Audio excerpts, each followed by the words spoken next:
प्रत्यक्ष प्रभू श्री रामचंद्रांनी म्हटलंय, अपि स्वर्णमयी लंका न मे लक्ष्मणा रोचते, जननी जन्मभूमीश्च स्वर्गादपि गरीयसी. स्वर्गापेक्षाही सुंदर आणि रमणीय अशा आपल्या भारत मातेला वंदन. छत्रपती शिवाजी महाराजांना मानाचा मुजरा. हिंदू संघटक स्वातंत्र्यवीर विनायक दामोदर सावरकर यांना वंदन. व्यासपीठावर उपस्थित सापुळकर साहेब, आदरणीय शेवडे गुरुजी, सौभाग्यवती सापुळकर, महाराष्ट्र मंडळाचे पाटील सर आणि इथे उपस्थित समस्त राष्ट्रप्रेमी बंधू भगिनींनो, सादर झालेल्या गीतांमुळे वातावरण देशभक्तिमय झालेलं आहे. आजचा दिवसच आपल्या मनामध्ये स्वातंत्र्यवीर सावरकर आणि भारत मातेविषयीचं नातं अधिक घट्ट करणारा असा आजचा दिवस आहे. स्वातंत्र्यवीर विनायक दामोदर सावरकर यांच्याविषयी संपूर्ण नाही, खूप नाही, पण थोडीफार का होईना आपल्या सगळ्यांना माहिती आहे. आपल्याला सगळ्यांना माहिती आहे 15 ऑगस्ट 1947 ला लाल किल्ल्यावरचा ध्वज खाली उतरला आणि स्वातंत्र्याच्या तुमुल जय जयकारामध्ये भारतीय सुदर्शन चक्रांकित ध्वज वर चढला. हे भारताच्या इतिहासातलं 6वं सोनेरी पान आणि या 6व्या सोनेरी पानावर 3 अक्षर रुधिराक्षरांनी अंकित झालेली आहेत. गणेश दामोदर सावरकर, विनायक दामोदर सावरकर आणि डॉक्टर नारायण दामोदर सावरकर. हे काय बंधू असतो जरी सात आम्ही त्वस्थन टिलीच दिधले असते बळीनी. आम्ही 3च बंधू आहोत, पण हे माते आम्ही जर 7 बंधू असतो तर 7च्या 7 तुझ्या स्वतंत्रतेसाठी या थंडीलावर अर्पण झालो असतो, असं म्हणणारे स्वातंत्र्यवीर सावरकर. हे 3ही सावरकर बंधू म्हणजे जर हिमालयाची शिखरं आहेत असं आपण म्हटलं तर त्यात काहीही अतिशयोक्ती होणार नाही. पण मला आज तुमच्याशी बोलायचं आहे ते दुसऱ्या हिमालयाच्या शिखरांबद्दल. 3 सावरकर बंधू म्हणजे हिमालयाची शिखरं, तर या 3 सावरकर बंधूंच्या पत्नी म्हणजे कोण?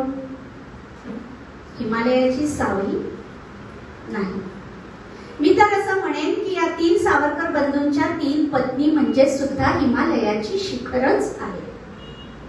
आज हिमालयामध्ये अनेक उत्तुंग शिखरं आहेत. काही शिखरं मानवाने पादाक्रांत केलेली आहेत, त्या शिखरांना नाव दिलेलं आहे. पण जिथपर्यंत अजून मनुष्य जाऊन पोहोचला नाही, ज्या शिखराचं नामकरण झालं नाही, अशीही अनेक शिखरं हिमालयामध्ये आहेत. आणि तिथपर्यंत आपण जाऊन पोहोचलो नाही किंवा त्याचं नामकरण झालं नाही म्हणून त्याची उंची किंवा महत्वही कमी होत नाही. गणेश दामोदर सावरकर यांच्या पत्नी म्हणजे स्वातंत्र्यवीर सावरकरांच्या येसू वहिनी. स्वातंत्र्यवीर सावरकरांच्या पत्नी म्हणजे यमुनाबाई सावरकर, त्यांना माई म्हणायचे. आणि डॉक्टर नारायण सावरकरांच्या पत्नी म्हणजे शांताबाई, त्यांना ताई असं म्हणायचे. या बाई, माई आणि ताई या तिघी सुद्धा हिमालयाची अनाम अज्ञात शिखरच आहे. या तिघींनी सुद्धा स्वातंत्र्याच्या होमकुंडामध्ये बलिदान दिलेलं आहे, आत्मार्पण केलेलं आहे, पण ते अजूनही समाजापर्यंत पोहोचलेलं नाही. अजूनही ते अबोल आहे, अज्ञात आहे. या तिघींनाही मी सावरकर घराण्यातल्या वीर स्त्रिया असं म्हणते. साधारणपणे वीर स्त्री म्हटलं की आपल्याला लगेच आठवते ती झाशीची राणी. दोन्ही हातात तलवार घेऊन, घोड्यावर मान ठोकून, पाठीशी बाळ बांधून 72 तास आमची झाशीची राणी दौडत होती आणि इंग्रजांशी लढत होती. या तिघींनी हातात शस्त्र घेतलं नाही, घोड्यावर स्वार झाल्या नाही, पाठीशी बाळही बांधलं नाही, पण सतत इंग्रजांशी लढा मात्र दिलेला आहे. इंग्रज नावाचा दशमग्रह जो झाशीच्या राणीच्या कुंडलीत होता तो या तिघींच्याही कुंडलीमध्ये ठाण मांडून बसलेला होता. भगवद्गीतेत भगवंतांनी म्हटलेलं आहे की खरा भक्त कसा असतो, तो त्याच्याजवळ जे आहे ते भक्तीपूर्वक परमेश्वराच्या चरणी अर्पण करतो.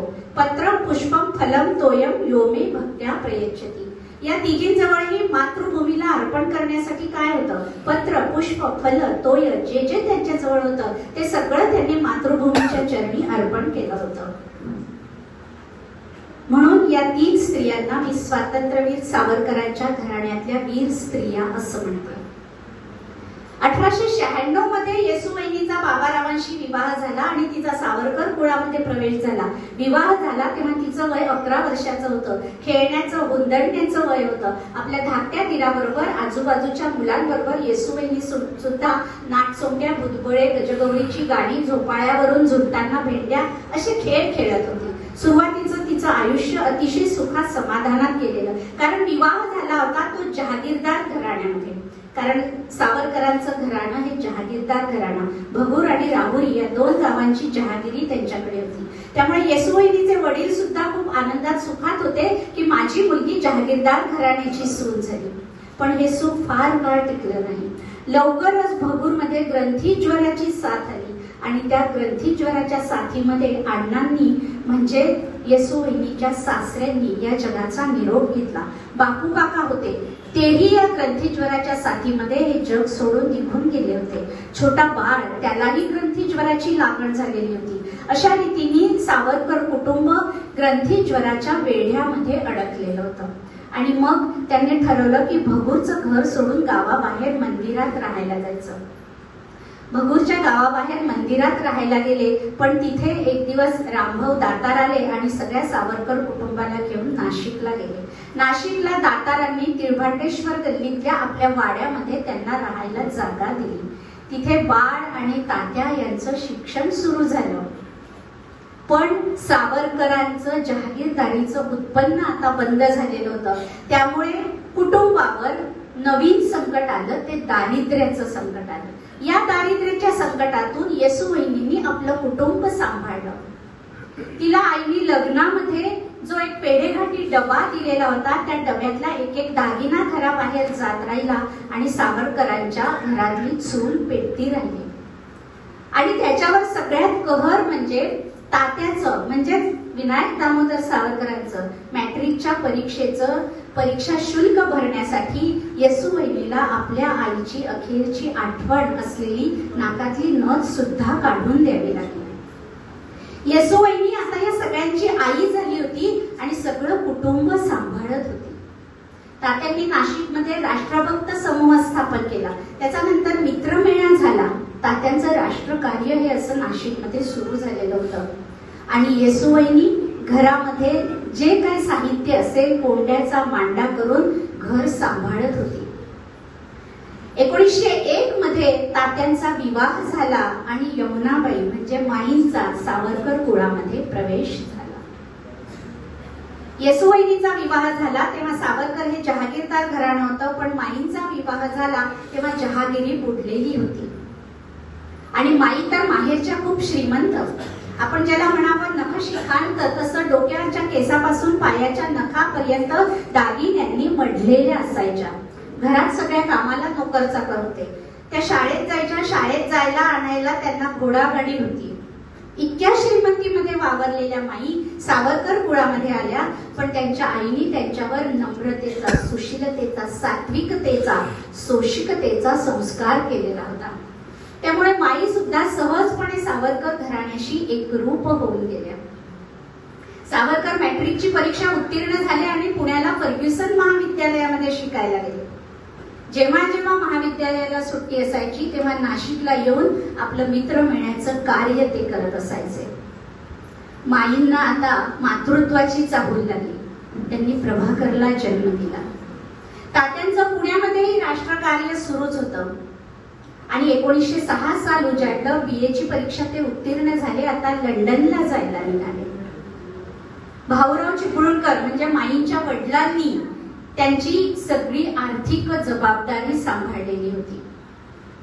सावरकर लंडनला निघून गेले.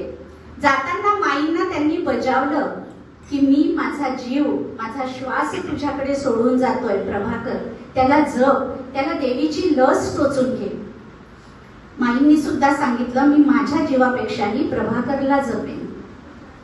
सावरकर तर लंडनला निघून गेले आणि नंतर त्यांचा लंडन पर्व जेव्हा तुम्ही वाचाल ऐकाल तेव्हा लंडन मध्ये त्यांनी काय कार्य केलं ते कळेल. पण तिकडून ते इकडे 1857चं स्वातंत्र्य समर टप्प्याटप्प्याने लिहून पाठवत होते. मॅझिनीच्या आत्मचरित्राचा अनुवाद केला तो पाठवत होते आणि इकडे बाबाराव सावरकर ते साहित्य प्रकाशित करू पाहत होते.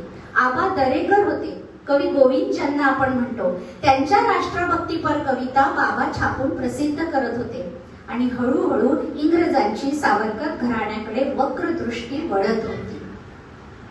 याच दरम्यान एक दिवस प्रभाकरला ताप आला आणि तेव्हा माईंना आठवण झाली की आपण याला देवीची लस टोचलेली नाही. प्रभाकरचा ताप मस्तकामध्ये चढला आणि घरातल्या या स्त्रिया काहीही करू शकल्या नाही. प्रभाकर हे जग सोडून खेळायला निघून गेला. त्यावेळेस लहान मूल देवाघरी गेलं की आजूबाजूच्या बायका यायच्या आणि त्या बाळाच्या आईला समजवताना म्हणायच्या, रडू नकोस पोरी, पोर खेळायला गेलाय, लवकरच परत ये. आता येसू वहिनीला सुद्धा एक नाही, दोन नाही, 3 वेळा मातृत्वाची प्राप्ती झाली होती. पण बाळ हातात येता येता ते मातृत्व निसटून गेलं होतं. एकदा तर त्यांनी एका कन्येला जन्म दिला, पण ती कन्या इथे फक्त 8 दिवसाचं आयुष्य लिहून आली होती. आता सावरकर घराण्यातल्या या 2 स्त्रिया मातृत्व विहीन झालेल्या होत्या. सावरकर तिकडे लंडनला त्यांचं क्रांतिकार्य सुरू आहे आणि इकडे इंग्रजांनी सावरकरांच्या घराभोवती जागता पहारा बसवलेला आहे. आणि एक दिवस बाबाराव सावरकरांना निरोप आला की तात्यांनी लंडनहून साहित्य पाठवलेलं आहे, ते आणण्यासाठी मुंबईला जायचं आहे. आता घराबाहेर तर पोलिसांचा पहारा बसलेला, घराबाहेर पडणार कसं? मग अमावस्येची रात्री 12चा काळोख आणि अंगावर काळं कांबळं पांघरून बाबाराव वाड्याच्या मागच्या दरवाज्यातून बाहेर पडले, नाशिक स्थानकावर गेले आणि तिथून मुंबईच्या गाडीत बसून मुंबईला जाऊन पोहोचले. मुंबईला कर्वेंच्या घरी गेले आणि त्यांना सांगितलं असं असं काम आहे, आपल्याला निघायला हवं. दोघंही घरातून निघणार तितक्यात दारावर थाप पडली. आता ते मुंबईतलं घर होतं, नाशिकचा वाडा नव्हता. एक दरवाजा समोर, एक दरवाजा मागे. आत यायला बाहेर जायला एकच दरवाजा होता. दरवाजा उघडला तर दारामध्ये नाशिकचे इन्स्पेक्टर बल्लाळ उभे होते आणि त्यांनी आत येऊन सरळ बाबारावांच्या हातात बेड्याच ठोकल्या. बाबारावांना अटक झाली. इकडे बाबाराव नाशिकच्या घरातून निघाले तेव्हा येसू वहिनीला काहीही माहिती नाही. कुठे गेले, कशासाठी गेले, केव्हा येणार, येसू वहिनी घरी वाटच बघते आहे. 1 दिवस झाला, 2 दिवस झाले, 3 दिवस झाले, बाबारावांचा पत्ता नाही. या 2 स्त्रिया घरामध्ये वाट बघतायत आणि मग निरोप आला की बाबारावांना अटक झाली.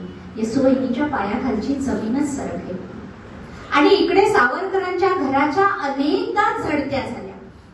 जेव्हा जेव्हा झडतीसाठी पोलीस यायचे तेव्हा येसू वहिनी मोठ्या धीराने दारातच त्यांना हात आडवा करून अडवायची आणि स्वतःच त्यांना अनेक प्रश्न विचारायची. तुमच्याजवळ झडतीचा कागद आहे, त्याच्यावर कोणाची स्वाक्षरी आहे, असं म्हणून त्यांना प्रश्न विचारण्यात गुंतवून ठेवायची. आणि इथे मागे आबा, रामभाऊ दातार, माई त्यांच्या मदतीला असायच्या. घरातलं आक्षेपार्ह जेवढं काय साहित्य आहे ते दुसऱ्या कोणाच्या तरी घरी पाठच्या दाराने नेऊन ठेवण्याचं काम करायच्या. आणि मग खूण झाली की मग येसू वहिनी दारातून बाजूला व्हायची, पोलीस आत शिरायचे आणि घराची झडती घ्यायचे. कित्येकदा घरामध्ये काही सापडायचं, कित्येकदा काहीही सापडायचं नाही. अशा अनेक झडतींना येसू वहिनींनी आणि माईंनी धीराने तोंड दिलेलं आहे. आता बाबारावांना अटक झालेली आहे. या 2 स्त्रिया घरामध्ये आहेत आणि त्याच वेळेस बाळ कलकत्त्याला वैद्यकीचं, दंतवैद्यकीचं शिक्षण घेत आहे. येसू वहिनींनी बाळला बोलावून घेतलं, बाबांना नाशिकला आणलं आणि नाशिकमध्ये त्यांच्यावरचा खटला चालणार होता. आज खटल्याच्या निकालाचा दिवस होता. येशूवहिनींनी बाळला सांगितलं, स्वारींना आज घरी घेऊन या थोड्या वेळासाठी. मला स्वारींना आज गोडाचा शिरा खाऊ घालायचा आहे. बाळ म्हणाले, वहिनी मी प्रयत्न करतो, पण फारशी आशा ठेवू नको. बाळ निघून गेले. संध्याकाळ झाली. येशूवहिनी वाटच बघत होती. बाळ घरी आले. आल्या आल्या येशूवहिनींनी अधीरतेने विचारलं, भाऊजी काय झालं, स्वारी कुठे? बाळनी सांगितलं, जन्मठेप. जन्मठेप. येशूवहिनी तिथेच मटकन खाली बसली. तिच्या डोळ्यापुढे अंधारी आली. आज तिला स्वारींना गोडाचा शिरा खाऊ घालायचा होता. कारण आजची तिथी होती ज्येष्ठ वद्य नवमी, बाबारावांची जन्मतिथी. स्वारींचा वाढदिवस होता आणि स्वारींना गोड शिरा खाऊ घालायचा होता. पण तेही भाग्य येशूवहिनीच्या नशिबामध्ये नव्हतं. बाबारावांना आता जन्मठेप झाली म्हणजे त्यांना अंदमानला घेऊन जाणार. येशूवहिनींनी रामभाऊंना सांगितलं की मला स्वारींचं दर्शन घ्यायचं आहे. स्वारींना नाशिक स्थानकावर नेतील तेव्हा त्यांना रस्त्याने घेऊन जातील, तेव्हा मी स्वारींचं दर्शन घेईल. रामभाऊ म्हणाले, बंद गाडीतून नेणार आहे. हो का, मग मी नाशिक स्थानकाजवळ जाऊन उभी राहते. एखाद्या झाडाच्या मागे जाऊन मी उभी राहील. मी समोर येणार नाही, पण मला स्वारींचं दर्शन घेऊ द्या. रामभाऊ दातार नाही नाही म्हणत होते, पण येशूवहिनीचा हट्ट सुरूच होता. मला स्वारींचं दर्शन घ्यायचं आहे. अखेर रामभाऊनी आवाज चढवला आणि म्हणाले, वहिनी नाही म्हटलं ना. येशूवहिनी गप्प झाली. रामभाऊ कधीच एवढा आवाज चढवून बोलत नव्हते. आज भाऊजींना झालंय काय? आणि थोड्याच वेळाने येशूवहिनीच्या कानावर ढोल ताशांचे आवाज यायला लागले. बाहेर ढोल ताशे पडवले जात होते आणि बाबारावांना गाढवावर बसवून त्यांच्या तोंडाला काळव फासून त्यांची धिंड काढली जात होती. ढोल ताशांचे आवाज येशूवहिनीला माईंना असह्य झाले. त्यांनी खोलीचे दार खिडक्या बंद केले, घरातले सगळे दिवे बंद केले आणि अंधारात येशूवहिनी एका कोपऱ्यात जाऊन बसली. यावेळेस आपल्याला आठवण होते धर्मवीर कर्मवीर शंभूराजांची. औरंगजेबानी शंभूराजांची सुद्धा अशीच धिंड काढली होती. देशासाठी धर्मासाठी राष्ट्रात प्राणार्पण करणारे शंभूराजे. बाबारावांचंही तेच होत होतं. बघणारे रस्त्यावर गोळा झाले होते. त्या प्रत्येकाला हे कळायला हवं की राष्ट्रभक्ती केली, देशभक्ती केली तर काय हाल होतात. आणि म्हणून बाबारावांचे हे असे हाल सुरू होते. नाशिक स्थानकावर तिथून मुंबईला आणि मुंबईहून अंदमानला बाबाराव येऊन पोहोचले. पण लक्षात ठेवा, स्वातंत्र्यवीर सावरकरांच्या आधी बाबारावांचं या सेल्युलर जेलमध्ये पाऊल पडलेलं आहे. आता एक दिवस सकाळी येशूवहिनी काहीतरी आपलं मन रमवायचं, देवपूजा करा, तुळशीची पूजा करा, व्यंकटेश स्तोत्र म्हणा, विष्णू सहस्त्रनाम म्हणा, असं करत या दोन स्त्रिया आपलं मन रमवत होत्या. आणि एक दिवस सकाळी येशूवहिनी पूजा करत असताना खाट खाट खाट खाट बुटांचा आवाज आला आणि सगळे पोलीस एकदम घरामध्ये शिरले. येशूवहिनीला नेहमीप्रमाणे दाराशी जाऊन हात अडवण्याची सुद्धा संधी मिळाली नाही. पोलीस घरामध्ये शिरले आणि म्हणाले, घरावर जप्ती घेऊन आलोय. जप्ती? ती का म्हणून? काय करावं या दोघींना सुचेना. पोलीस घरभर फिरत होते. मिळेल ते साहित्य हातात घेऊन पोत्यामध्ये भरत होते. अगदी चुलीवर वरणाचं भांड शिजत होतं, ते सुद्धा उचलून पोत्यामध्ये टाकलं. आणि मग हे पोलीस देवघरामध्ये शिरले. तिथे येशूवहिनींनी तबकामध्ये सगळे देव काढलेले होते. त्यांना दुधाचा अभिषेक झालेला होता. एक जण तिथे गेला, तबकातले सगळे देव जमिनीवर पालथे घातले आणि ते तबक देवाची उपकरणी सगळी पोत्यामध्ये भरली. दुसरा तिकडून आला आणि त्यांनी ये क्या पत्थर आहे असं म्हणून पायातल्या बुटांनी ते देव चिरडून टाकले. येशूवहिनीचा जीव कळवळला. ती म्हणे, अहो तो माझा पूजेतला शाळीग्राम, ये तो पत्थर आहे असं म्हणून त्या पोलिसांनी आपल्या पायातल्या बोटांनी त्या शाळीग्रामचे तुकडे तुकडे केले. मिळेल ते सगळं सामान पोत्यामध्ये भरलं. माईंनी तोच तर काय केलं, दोघींजवळ होतं काय, एक वस्त्र दांडीवर, एक वस्त्र अंगावर. दांडीवरचं वस्त्र घेतलं, त्याचं गाठोडं केलं, दोघींना घराबाहेर काढलं घराबाहेर जाता जाता येसोवहिनीचं लक्ष गेलं. तिने ते येतो पत्थर आहे म्हणून तुकडे तुकडे झालेला तो शाळीग्राम आपल्या पदरात बांधून घेतला आणि दोघी जणी घराबाहेर पडल्या. घराला कुलूप ठोकलं गेलं. बाहेर धोधो पाऊस कोसळतोय. बघणाऱ्यांची गर्दी जमा झाली आहे. गर्दीतून एकही व्यक्ती पुढे आली नाही आणि या दोघींना म्हणाली नाही, काळजी करू नका, तुम्ही आमच्या घरी चला. कुणीही त्यांच्या मदतीला आलं नाही. येसोवहिनीला आठवण झाली गावात तिचे मामा राहतात म्हणून. मामांच्या दाराशी गेल्या. अंगणातूनच मामांनी पाहिलं येसू आलीये म्हणून. म्हणाले ये ये. तितक्यात मागून मामी आल्या. कमरेवर हात ठेवून म्हणाल्या, खबरदार एक पाऊल पुढे टाकशील तर तिथेच थांब. तुला संसार नाही, तुझ्या पदरात मुलं बाळ नाही, पण मला संसार आहे, माझ्या पदरात मुलं बाळ आहेत, इथे यायचं नाही. येसोवहिनी माई तशाच फिरल्या. भाऊराव चिपळूणकरांना हे कळलं. भाऊराव चिपळूणकर या दोघींना घ्यायला आले. पण दोघी जणी स्वाभिमानी गेल्या नाहीत.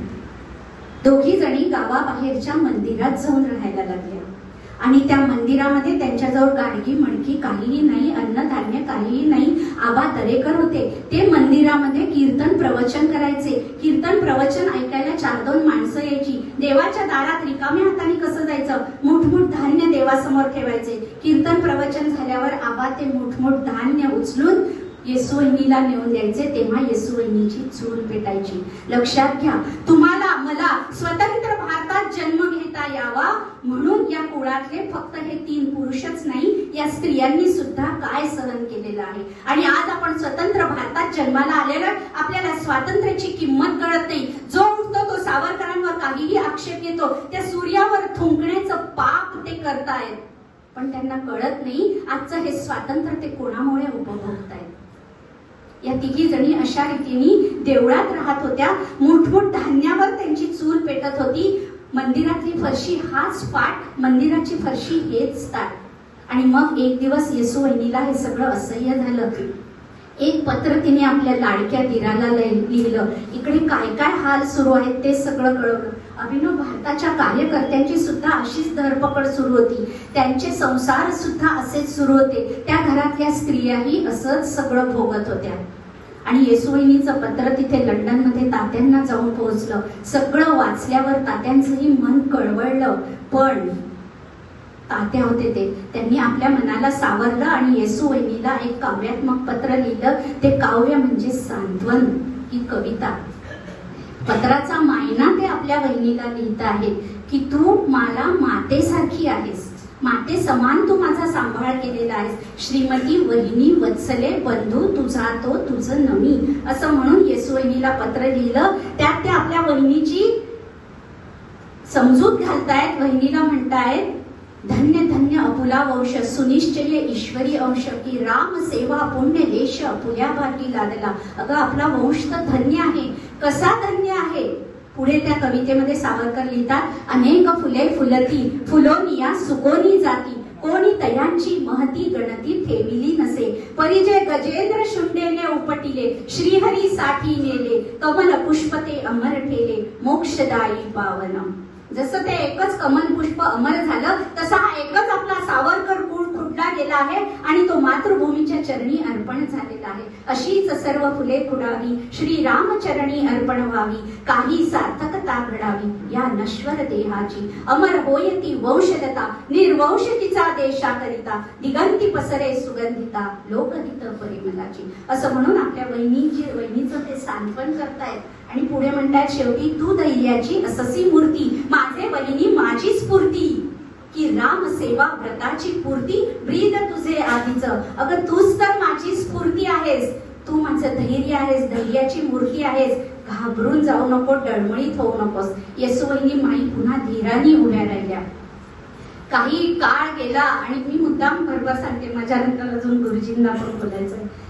आणि मग वार्ता येऊन पोहोचली की स्वातंत्र्यवीर सावरकरांना सुद्धा अटक झाली आणि मग त्यांना भारतामध्ये आणलं. ती मार्सेलची उडी, तो सगळा इतिहास झाला. भारतात आणलं, खटला चालला, 2 जन्मठेपांची शिक्षा झाली. 2 जन्मठेप 50 वर्ष, वय होतं 27 वर्ष, 77व्या वर्षी सुटका होणार होती. अशी 2 जन्मठेपांची शिक्षा झाली. आणि त्यानंतर अंदमानला आणण्याच्या आधी त्यांना ठेवलं डोंगरीच्या कारागृहात आणि तिथे माईंची आणि तात्यांची भेट झाली आहे. म्हणजे थोडंसं लक्षात घ्या, 1906 मध्ये बॅरिस्टर होण्यासाठी जे सावरकर गेले, त्यानंतर त्यांची पत्नीशी भेट होते आहे ते डोंगरीच्या कारागृहात. पत्नीला वाटत होतं बॅरिस्टरकीचा झगा घालून येतील, खोऱ्याने पैसा उडतील, माझा संसार सुखाचा होईल. पण आता पतीची भेट होती आहे तेव्हा दोघांच्या मध्ये गज आहेत कारागृहाचे. माई आपल्या भावाबरोबर तात्यांना भेटायला डोंगरीच्या कारागृहात गेलेले आहेत. तात्यांनी पाहिलं समोरून माई येत आहेत, हातापायात बेड्या होत्या, पण त्या बेड्या नसून जणू काही फुलांचे हारच आहेत असं दाखवत सहजपणे चालत पुढे आले आणि आपल्या पत्नीला विचारतायत, काय ओळखलंस मला? अगं मी तोच आहे, फक्त हे कपडे बदललेले आहेत. माईंच्या डोळ्याला तर अश्रूंच्या धारा लागलेल्या आहेत. प्रसंग काय आहे? पतीला 50 वर्षाची शिक्षा झालेली आहे. 4 वर्षानंतर पत्नी पतीला भेटते आहे आणि त्यावेळेस पती पत्नीला सांगतो आहे, तुझ्या मनामध्ये आपल्या संसाराबद्दलचं प्रेम निर्माण झालेलं असेल तर असं समज, 4 काटक्या एकत्र करून मुला बाळांची वीण वाढवणं याला जर संसार म्हणत असशील तर असा संसार कावळे चिमण्या सुद्धा करतात. पण भविष्यामध्ये दुसऱ्याच्या घरातून सोन्याचा धूर निघावा म्हणून आपण आपल्या घरावर तुळशीपत्र ठेवलं आहे असं समज. संसाराचा हा महत्तम भव्यतम अर्थ स्वातंत्र्यवीर सावरकर आपल्या पत्नीला सांगतायत केव्हा? 2 जन्मठेपांची शिक्षा झाली असताना. माई तर काहीच बोलू शकल्या नाही. त्या फक्त भेटीची वेळही फक्त 5 मिनिटांची होती. भेटीची वेळ संपली आणि निघताना माई तात्यांना इतकंच म्हणाल्या की एक गोष्ट ऐकाल? हो ऐकेन. माईंनी सांगितलं, कृष्णाय वासुदेवाय हरये परमात्मने प्रणत क्लेश नाशाय गोविंदाय नमो नमः असं रोज रात्री झोपताना म्हणाल. तात्या म्हणाले हो अवश्य म्हणेल.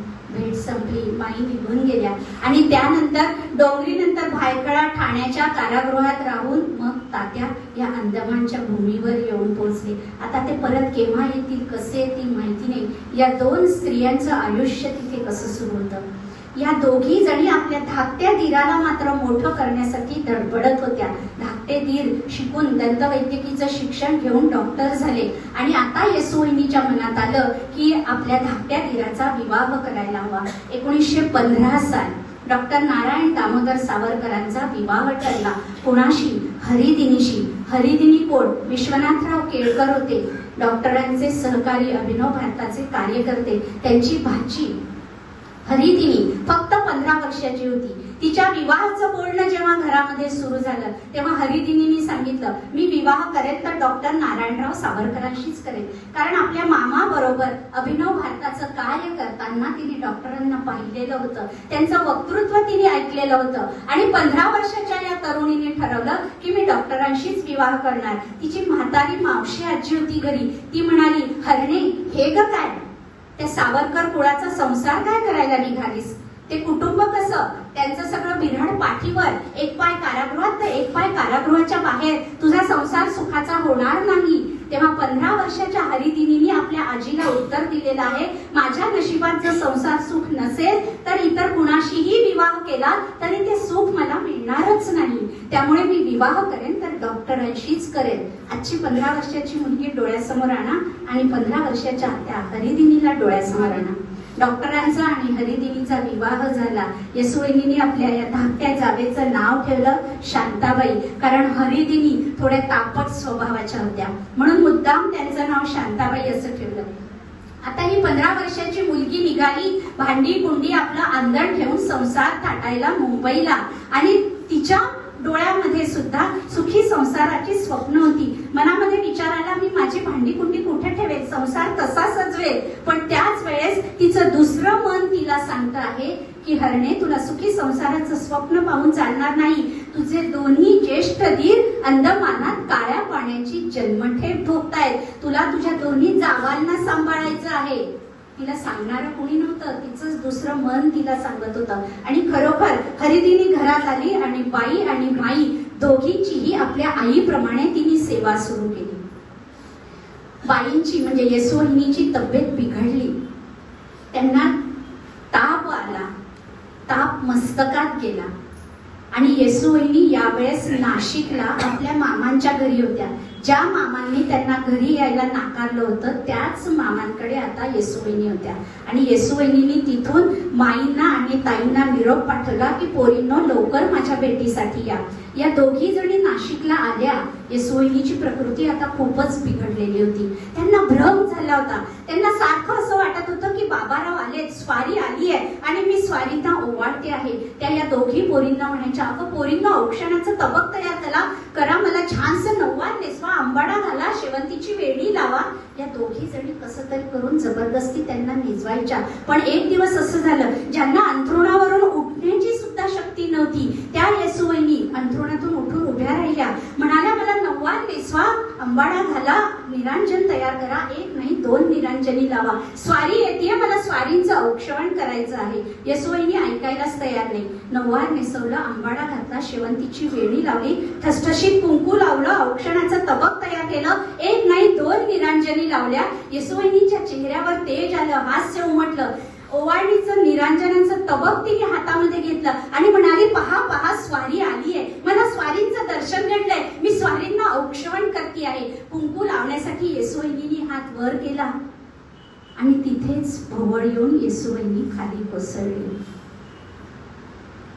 इथेच येसूवहिनीचं दुर्दैव संपलेलं नाही. येसूवहिनी हे जग सोडून गेली आणि तिसऱ्या दिवशी अंदमान भेटीचं परवानगीचं पत्र हातामध्ये पडलं.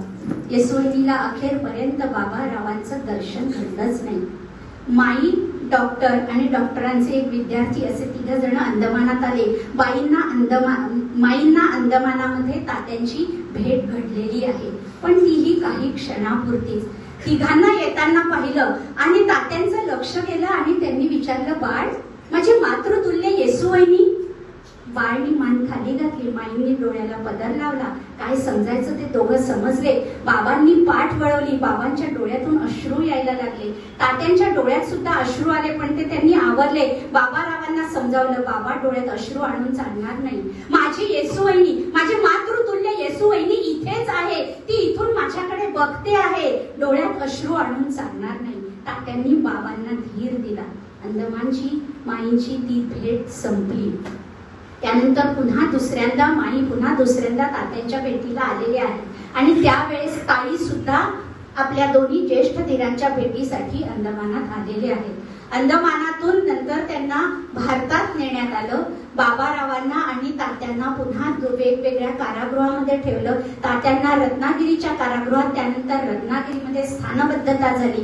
बाबांना साबरमतीच्या आश्रमात ठेवलं होतं, पण तिथे बाबांची प्रकृती खूपच खालावली. बाबांना लवकर सोडलं, पण तरीही प्रकृती इतकी खालावली की बाबांनी 1945 मध्येच या जगाचा निरोप घेतला. आणि आता स्वातंत्र्य मिळालेलं आहे. स्वातंत्र्य मिळालं आणि त्यानंतरची जी घटना घडली ती पुन्हा सावरकर कुटुंबावर मोठा आघात करणारी घटना घडली. ते म्हणजे महात्मा गांधींचा वध करण्यात आला ती घटना. आणि त्यानंतर स्वतंत्र भारतातला आपल्याच माणसांचा जमाव सावरकरांचं घर जाळायला, तोडायला, फोडायला हातात दगड आणि पेटत्या मशाली घेऊन निघालं होतं. त्यावेळेस ताई आणि डॉक्टर पाटीलवाडीतल्या घरामध्ये दादरला राहत होते. स्वातंत्र्यवीर सावरकर आणि माई दादरच्या सावरकर सदनामध्ये राहत होते. पण इथे पाटीलवाडीच्या घरावर सुद्धा पेटत्या मशाली घेऊन जेव्हा जमाव यायला लागला तेव्हा डॉक्टरांच्या पोटावर नुकतीच शस्त्रक्रिया झाली होती. ताईंनी त्यांना सांगितलं की तुम्ही आतच निजून राहायचं, बाहेर यायचं नाही. पण तरीही न जुमानता डॉक्टर मागच्या दाराने बाहेर पडले आणि सगळा जमाव एकच, डॉक्टरांना मारा, जिवंत सोडू नका असं म्हणून एकाने त्यांच्या डोक्यामध्ये एक दगड घातला. डॉक्टरांच्या मस्तकातून रक्ताची धार सुरू झाली. ते तिथेच मूर्छित पडले. एक जण त्यांना पाणी द्यायला गेला, दुसऱ्याने त्याच्या हातातला पाण्याचा पेला लाथेने तुडवला. डॉक्टरांना पाणी पाजतोस काय असं म्हणून त्याच्याही डोक्यामध्ये एक दगड घातला गेला. आणि मग पोलिसांच्या गाडीचा आवाज आल्यावर हा जमाव निघून जायला लागला. जेव्हा हा जमाव घराच्या भोवती असा धिंगाणा घालत होता तेव्हा ताईंचं धैर्य सांगते, छोटी छोटी लहान मुलं होती, त्या प्रत्येकाच्या हातामध्ये त्यांनी तिखट मिठाच्या मिसळणीचा याच्यातलं तिखट काढलं, त्याच्यात रांगोळी मिसळली, पुड्या करून मुलांच्या हातात दिल्या. दार उघडून कुणी आत आलं तर त्यांच्या डोळ्यात फेकायच्या म्हणाल्या. आणि ताईंनी घरातले लाठ्या, काठ्या, दुपाटणे सगळे बाहेर काढून ठेवले. त्यांना तिथे अडगळीच्या खोलीमध्ये एक कोयता सापडला. तो कोयता ताईंनी हातामध्ये घेतला. इतक्यात एकाने खिडकीचा दरवाजा तोडला आणि त्यांना ताईंच्या हातामध्ये कोयता दिसल्याबरोबर बाहेरून तो माणूस विचारतो, ए कोयता कशासाठी? ताई म्हणाल्या, ये दाखवतेस तुला. ताईंचे हे धैर्य इथे वाखाणण्यासारखं आहे. एवढ्या धैर्याने त्यांनी या प्रसंगाला तोंड दिलं. शेवटी पोलिसांची गाडी आली, सगळा जमाव बांधला, डॉक्टरांना दवाखान्यात नेलं. डॉक्टरांची प्रकृती नंतर बरी झाली, पण लवकरच वसुबारसच्या दिवशी 1949 मध्ये डॉक्टरांनी या जगाचा निरोप घेतला. स्वातंत्र्यानंतर सुद्धा या दोघींना, येसूवहिनी तर निघून गेल्या, काय काय सहन करावं लागलं. स्वातंत्र्यवीर सावरकरांना 2दा कारावास भोगावा लागला स्वतंत्र भारतामध्ये. त्यावेळेस माईंनी आणि मुलगा विश्वास यांनी घरी काय काय सहन केलं. त्यांना कोणी वाण सामान देईना, कोणी दूध देईना. अशा ह्याच्यामध्ये स्वतंत्र भारतातला हा स्वातंत्र्यवीर सावरकरांचा कारावास सुद्धा माईंनी तितक्याच धैर्याने सोसलेला आहे. ताईंनी सुद्धा नंतर हे स्वातंत्र्य कार्य झाल्यानंतर ताईंचे ज्येष्ठ पुत्र विक्रम सावरकर, अशोक मोठा, त्याच्यानंतरचे विक्रम काका, त्यांनी हिंदू महासभेचं कार्य हाती घेतलं होतं. तेव्हा ताई विक्रम काकांच्या पाठीशी उभ्या असायच्या. प्रज्वलन हे साप्ताहिक चालवलं जायचं, ताई त्यातही विक्रम काकांच्या पाठीशी असायच्या. फक्त एकच प्रसंग सांगते आणि मग गुरुजींच्या हातामध्ये ध्वनिक्षेपक देते. 1983 सालचा प्रसंग आहे हा. साल इसवी सन एवढ्यासाठी लक्षात घ्यायचं की स्वातंत्र्य मिळून किती वर्ष झाले होते याचं गणित मनातल्या मनात करा. 1983 साल होतं. स्वातंत्र्यवीर विनायक दामोदर सावरकरांच्या जन्मशताब्दीचं वर्ष होतं आणि नागपूरच्या सावरकर स्मारक समितीने नागपूरच्या शंकरनगर चौकामध्ये स्वातंत्र्यवीर सावरकरांचा पूर्णाकृती पुतळा उभा करायचं ठरवलं होतं आणि त्या पुतळ्याच्या अनावरण सोहळ्यासाठी ताईंना बोलवलं होतं. स्वातंत्र्यवीर सावरकरांची धाकटी वहिनी म्हणून त्यांना सन्मानाने बोलावण्यात आलेलं होतं. 28 मे 1983 ला हा समारंभ होणार होता आणि 14 मे 1983 ला विक्रम सावरकरांना म्हणजे ताईंचा मुलगा याला अटक झाली. 1983 साल. अटक होण्याचं कारण काय? भिवंडीमध्ये शिवजयंतीच्या दिवशी शिवभूपाची मिरवणूक काढायची, त्याच्यावर बंदी घातलेली होती. ही बंदी काढण्यात यावी म्हणून विक्रम काकांनी आंदोलन केलं आणि त्यांनी आंदोलन केलं म्हणून त्यांना स्वतंत्र भारतातल्या सरकारने अटक केलेली होती. आणि मग त्यावेळेस तरी सुद्धा ताई किंवा विक्रम काकांच्या पत्नी स्वामिनी काकू आजही पुण्यामध्ये आहेत, डगमगल्या नाही. ताईंनी काय केलं? स्वामिनी काकूंना म्हणाल्या की नागपूरला कळवून देतो आयोजकांना की आम्ही 28 मेला उपस्थित राहणार नाही. का बरं उपस्थित राहणार नाही? कारण इकडे विक्रमला अटक झालेली. त्याचा आणि त्या समारंभाचा काय संबंध? त्यावेळेचे तत्कालीन गृहमंत्री सुशील कुमार शिंदे त्या कार्यक्रमाला उपस्थित राहणार होते. ताईंनी असा विचार केला की सरकारचे प्रतिनिधी म्हणून गृहमंत्री उपस्थित राहत आहेत, सावरकर घराण्याची प्रतिनिधी म्हणून मी उपस्थित राहणार आहे. त्यांना नक्कीच माहिती असणार की सावरकरांची धाकटी वहिनी कार्यक्रमाला येणार आहे, पण मी जर गेली नाही तर कारण काय की स्वतंत्र भारतात शिवभूपाच्या मिरवणुकीवर बंदी म्हणून अटक झालेली आहे हे त्यांना तिथे कळेल, हे कारण त्यांना कळावं म्हणून त्यांनी तसं सांगितलं. पण इथे विक्रम काकांना अटक झाली तेव्हाच त्यांच्या सुटकेचे जे प्रयत्न सुरू होते त्याला यश आलं. 25 मे ला विक्रम काकांची कारागृहातून सुटका झाली आणि मग सगळ्यांनी ठरवलं की 28 मेच्या कार्यक्रमाला आपण पुण्याला हजर राहायचं. आणि त्या दिवशी 28 मे 1983 ला स्वातंत्र्यवीर सावरकरांच्या पूर्णाकृती पुतळ्याचं नागपूरमध्ये अनावरण सोहळा झाला आणि त्या सोहळ्याला व्यासपीठावर उपस्थित होते राष्ट्रीय स्वयंसेवक संघाचे तृतीय सरसंघचालक बाळासाहेब देवरस. आणि त्याच्याही पुढे जाऊन मला सांगायला विशेष आनंद वाटतो आहे की त्यावेळेस व्यासपीठावर बाळासाहेबांनी ताईंना सगळ्यांच्या समक्ष साष्टांग दंडवत घातलेला आहे. हा सावरकर कुळाचा सन्मान झाला. आणि त्यावेळेस नागपूरच्या राष्ट्रसेविका समितीच्या भगिनींनी सुद्धा ताईंची खणा नारळांनी ओटी भरलेली आहे नागपूरच्या शक्तीपीठामध्ये. नागपूर दूरदर्शननी ताईंची मुलाखत घेतलेली आहे. तेव्हा ताईंनी सावरकर घराण्यांनी काय सोसलं ते सगळ्यांना सांगितलेलं आहे. 1987 मध्ये 24 मे 1987 ला ताईंनी या जगाचा निरोप घेतलेला आहे. अशा रीतीने सावरकर घराण्यातल्या या 3 वीर स्त्रिया यांच्याविषयी फक्त एवढंच म्हणू शकते, देशहितासाठी चंदन बनावे, जिजत मरावे हीच आस. आणि आज उद्या मराठी राज्यभाषा दिवस म्हणजे कुसुमाग्रजांचा जन्मदिवस आहे, तेव्हा त्यांचंही स्मरण करून त्यांच्या फक्त 2च ओळी मी इथे सांगते. कुसुमाग्रज म्हणाले, बोथट पुतळे पथा पथावर ही थोरांची विटंबना, गणभर त्यांचा मार्ग अनुसरा, वांज गोडवे गाऊ नका. आज आपण इथे उपस्थित आहोत तेव्हा या 2 ओळी लक्षात ठेवा आणि पुढे राष्ट्र कार्यामध्ये जेवढा आपला हातभार लागेल तेवढा देण्याचा प्रयत्न करा. धन्यवाद. वंदे मातरम. धन्यवाद. आपल्या समस्त प्रस्तुती करत होते डॉक्टर साठे.